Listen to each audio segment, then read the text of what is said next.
I'm Cliff Ribner, and I hate the Fed, the Federal Reserve Bank, and you should too. And it's a big deal, and nobody talks about it. They create what is supposed to be our money. That money is backed by nothing. Ever since 1972, but really since 1964, when one of the terrible things that were done under the horrible presidency of LBJ, they stopped exchanging. It used to be that when you had a dollar bill or $1,000 bill, they used to have them. You could bring it to the Fed, and they would exchange it for that amount of silver. It's called silver. The dollar bills, all the money in this country, the paper money, was called silver certificates, and they stopped that in 1964. And then Nixon took us off the last vestige of having any backing for the federal currency at all. And the reality is, we never needed the federal government involved in our currency at all. And as a matter of fact, the founders demanded the federal government never even print paper money, even if it was backed by gold. It's right in the Constitution. It says that, and the Constitution gives it creates the federal government, and it gives it every power it's allowed to exercise. And the 9th and 10th Amendments say that if a power is not given to the federal government in the Constitution, it doesn't have it. And there's only one power about money that the federal government has. It's allowed to coin money. It's not allowed to print it. No paper money from the Fed. And until 1913, we never had any federal government involvement, except for during the Civil War. There was a brief period where they were printing some money. They were doing lots of fishy stuff during the Civil War. But, it was a Civil War. Anyway, they had an income tax then that was unconstitutional. A few other little minor things that nobody talks about when they say how great Lincoln was as a president. Anyway, until 1913, all of our money had nothing to do with the federal government, except for those brief little things.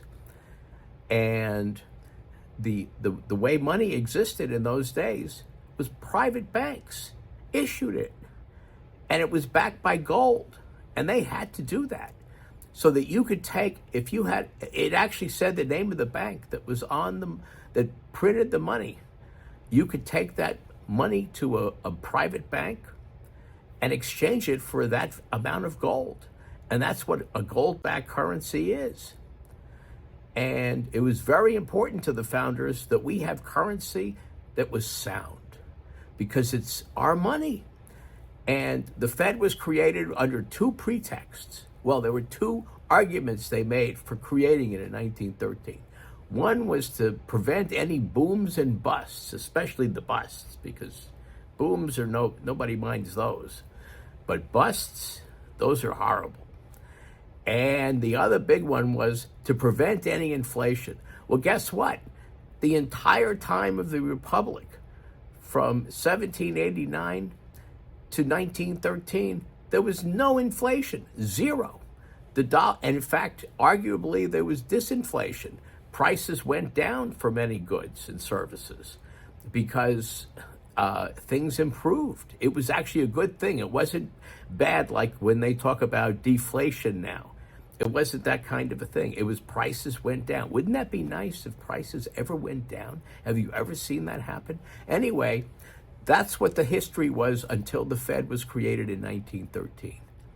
And then the federal government decided to monopolize all of our currency.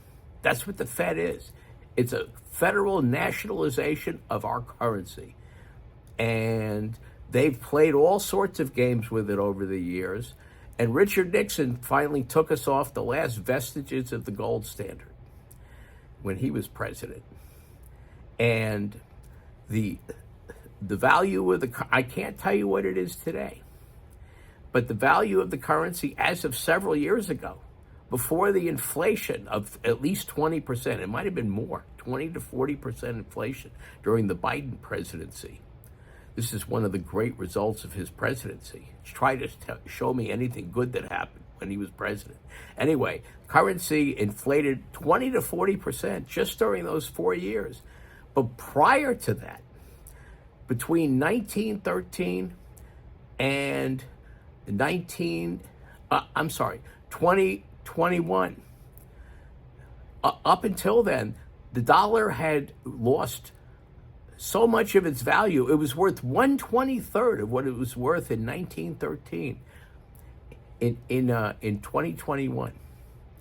That's incredible. That never happened before the Fed. So that's the great result of the Fed. And as far as all the preventing the economy from having problems, we had the Great Depression. We've had multiple recessions. Every one of those arguably was caused by the Fed. In fact, Milton Friedman wrote a whole book showing that the Great Depression was not caused by stock market manipulation. It was caused by the Fed. And he's a great economist. He wrote a whole book about it. He had a co-author, but it was, anyway, he showed what the Fed had done. So, and there's a very strong, and what the Fed does is it not only regulates, it is the originator of all our currency. Now, the founders knew that they didn't want anything like that.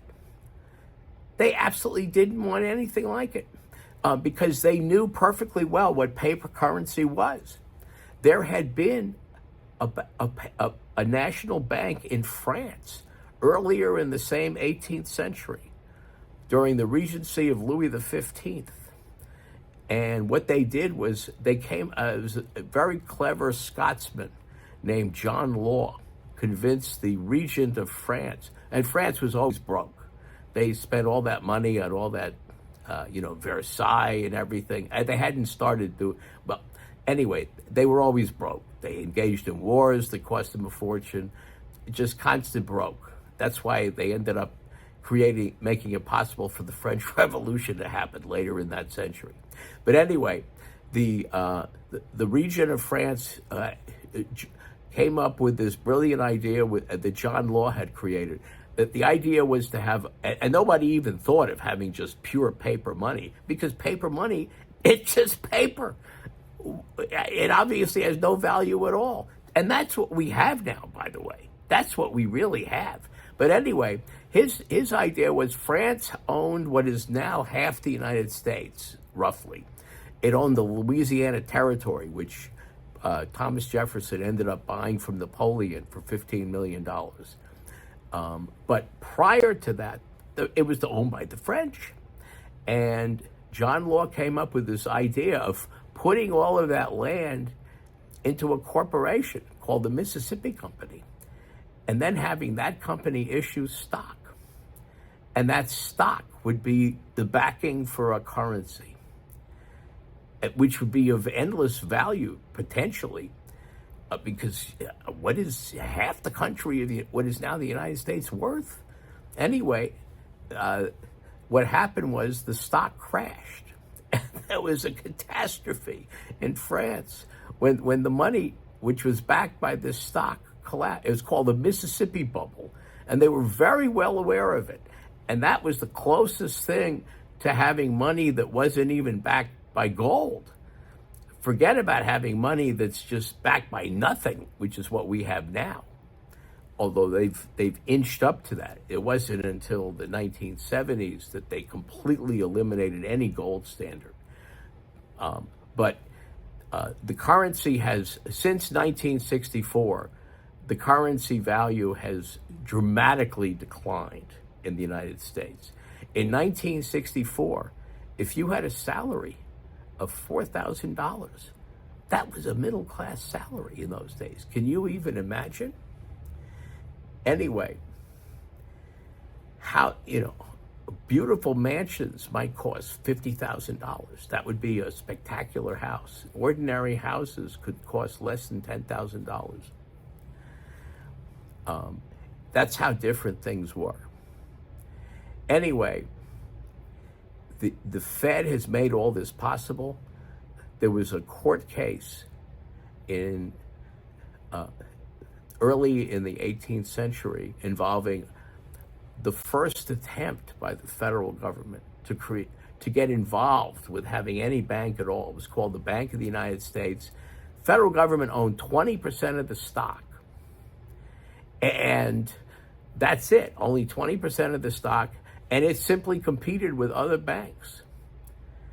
And George Washington, the president, had both Thomas Jefferson and who's Secretary of State, and Secretary of the Treasury, Alexander Hamilton, write him memoranda about that. You can read these things online now. Thomas Jefferson said it was totally unconstitutional, even though it was just going to be issuing gold-backed currency, paper currency, and it only owned 20%. The rest of it was owned by private people. And anyway, Alexander Hamilton said it was constitutional, but just barely. He couldn't find a clause in the Constitution that really permitted it. But he said, well, it's necessary, it's under the necessary and proper clause. He didn't say it was the Commerce Clause, which is what they would tell you today. In fact, he made clear that the Commerce Clause would not be sufficient to authorize that bank, let alone what we have now.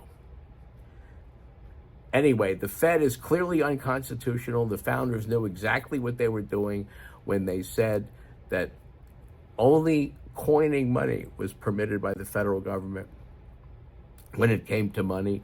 And they wanted those private banks to continue to issue the currency so we would have a sound currency.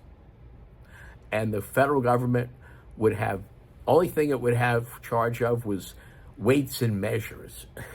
And it could issue coins. And that's it. I'm Cliff Ribner, and if you like what I have to say, please follow me. Thank you.